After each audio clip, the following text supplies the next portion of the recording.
dwindling returns from conventional farming activities. But it's not all smooth sailing.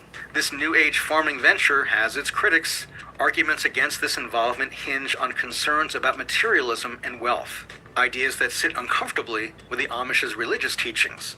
This issue has caused a divide, with some communities flat out banning cannabis farming, while others see potential under well-regulated conditions. Amish cannabis farmers, ever forward-thinking, navigate these conflicts with tact.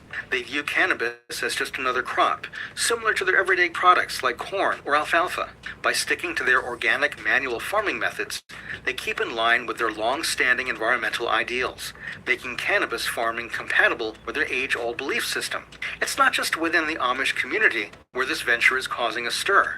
The outer world, often perceiving the Amish as a society untouched by modernity, is both intrigued and surprised. Cannabis farming is causing a shift in the perception of the Amish, demonstrating their ability to adapt while maintaining their core principles.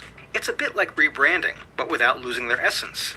There's a delicate balance at play here: change and consistency. The Amish, known for their pragmatism, have always found ways to interact with the modern world, provided it benefits their community and doesn't conflict with their values. Cannabis farming tests this balance. It's a challenge and an opportunity to align their traditions with current economic demands. One such change is their synergy with the English world. Creating a sustainable cannabis supply chain involves legal processes, distribution, and marketing, things that the Amish usually avoid. By creating partnerships with trusted entities, the Amish are ensuring these collaborations don't infringe upon their traditions. Communities are often exploring co-investments, with profits from cannabis farming being injected back into community endeavors, like barn raising, schools, or healthcare. It's a clever way to ensure profits benefit the community as a whole and not just a lucky few. A group of farmers from Pennsylvania provides a great case in point. They've turned to cannabis as an additional source of income. With non-Amish people navigating the legal complexities of cannabis farming, including sales and marketing, the Amish community has managed to remain largely disengaged from these worldly aspects of the trade. But it's not just about financial survival.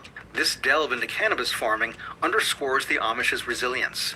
Throughout history, they've shown an uncanny ability to adapt while maintaining their cultural values. Cannabis farming is simply a new chapter in this testament to their endurance. By sticking to their trusted farming techniques, keeping a hands-off approach to the business side of things, and ensuring that financial rewards serve the community as a whole, the Amish are setting a new path in the cannabis industry, one that doesn't require a compromise on their uniqueness. Thank you for joining us on this deep dive into Amish culture and cannabis innovation. Who could have guessed? I mean, of course, that's a beneficial way of saying it. Like, hold on. We ain't doing this just for no specific person. We doing it for the whole community. So if we all got the community funds, the whole community has access to the funds. You did. Everybody that's set up and established to rock with us, yeah, we all gonna split this bread together because we all put in the work. You did. Those are community resources at its finest. I mean, hell, that's what we talking about. Building up something. It ain't just, people, it's communities. Shouts out to them.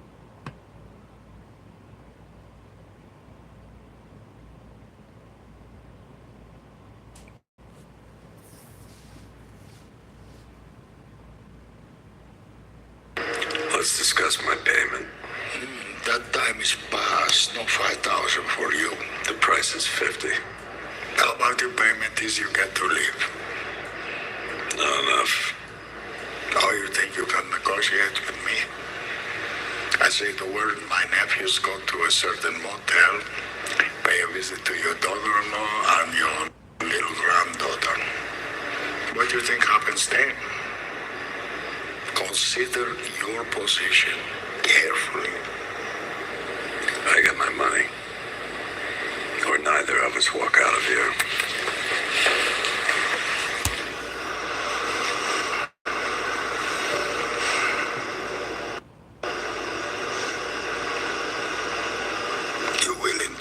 For this. Thought so. Maybe I need the 50,000 more than you do. Negotiating with them Salamancas, boy, was a motherfucker. Shout out to ICANN TAC. Now things have been Y'all popping check off out in all the county over YouTube the last channels. few days, from 5